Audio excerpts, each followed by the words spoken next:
Assalamualaikum warahmatullahi wabarakatuh. Selamat sore, salam sejahtera untuk kita semua. Salam merayu, salam untuk saudaraku semua yang ada di dalam maupun di luar negeri. Mudah-mudahan sehat selalu, dan yang baru sakit mudah-mudahan cepat sembuh, yang bekerja mendapat rezeki yang berkah, amin. Indonesia sekarang sudah mengarah Indonesia sentris, ya. Telah menjadi warisan Jokowi bagi bangsa Indonesia. Seluruh pelosok merasakan kehadiran negara melalui pembangunan. Dari terluar, termiskin, tertinggal mendapatkan perhatian. Desa bisa juga.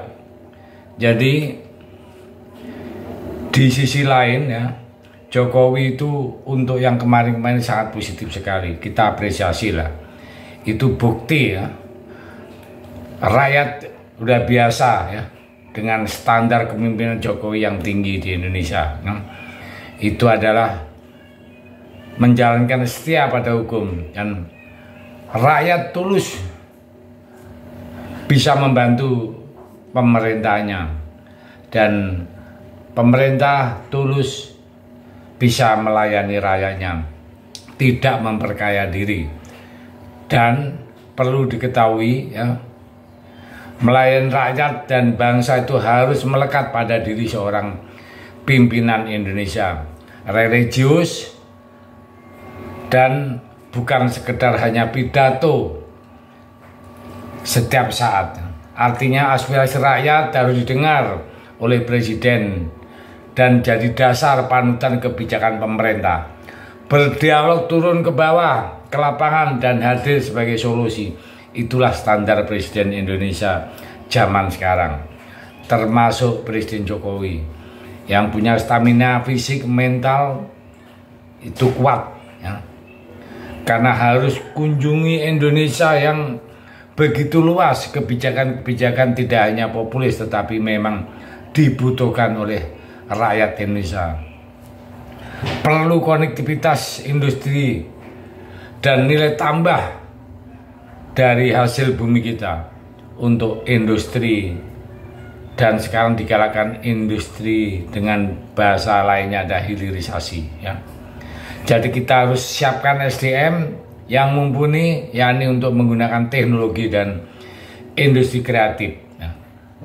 Nah, sekarang dalam Pilpres tahun 2004, ya, Indonesia harus kritis, jangan sampai berbelok dengan pola pimpinan birokrat, jalan turun ke bawah, tidak kuat dikritisi rakyat, dan kebanyakan istilah yang tidak aplikatif, ya.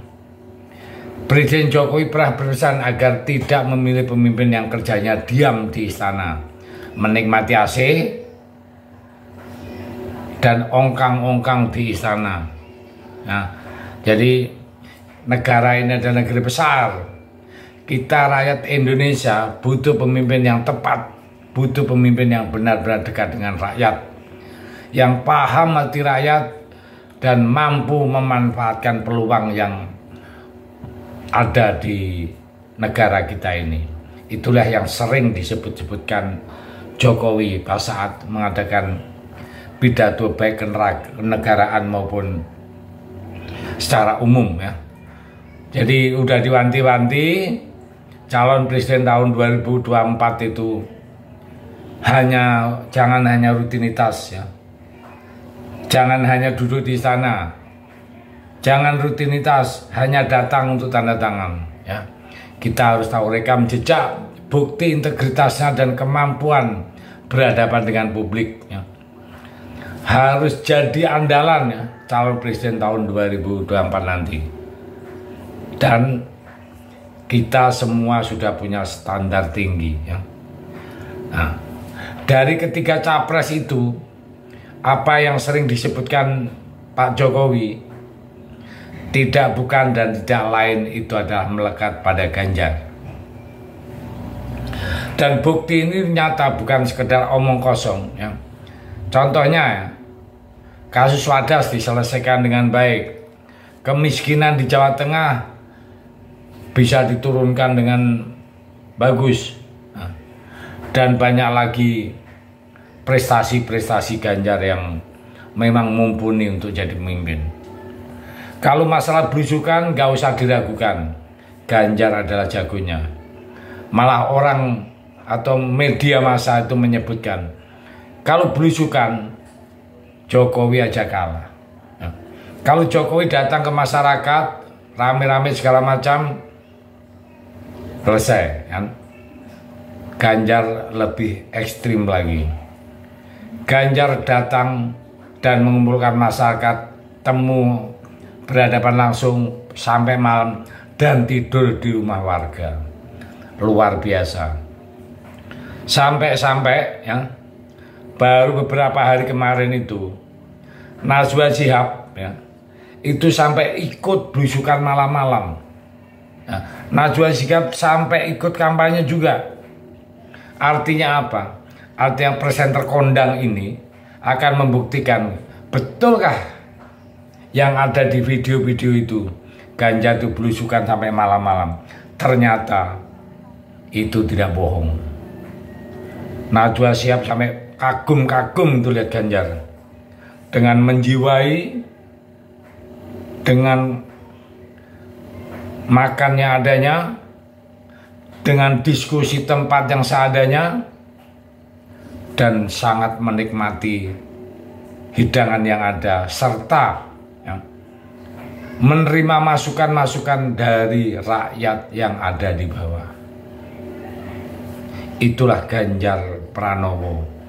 Dan sekarang duetnya Pak Mahfud MD, seorang profesor hukum yang sudah kita ketahui pakarnya itu tidak usah diragukan lagi ya. Pernah jadi DPR, pernah jadi ketua MK, dan sekarang Menko Polhukam. Artinya bahwa Ganjar dan Mahfud itu adalah paket komplit ya. Mau cari kemana lagi pasangan seperti ini ya. Rakyat lagi ya, rakyat mana yang tidak suka dengan calon pemimpin yang luar biasa begini, kecuali rakyat itu punya tendensi lain atau punya niat-niat yang lain ya.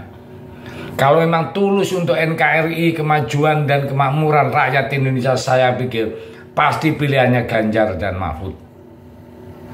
Oke, saya pikir itu mudah-mudahan video ini untuk memberi semangat dan sedikit pencerahan agar supaya kita tidak salah memilih pemimpin, karena kalau sampai salah risikonya 5 tahun ke depan malah lebih parah lagi akan kelanjutan ya. Saya pikir itu. Terima kasih. Merdeka.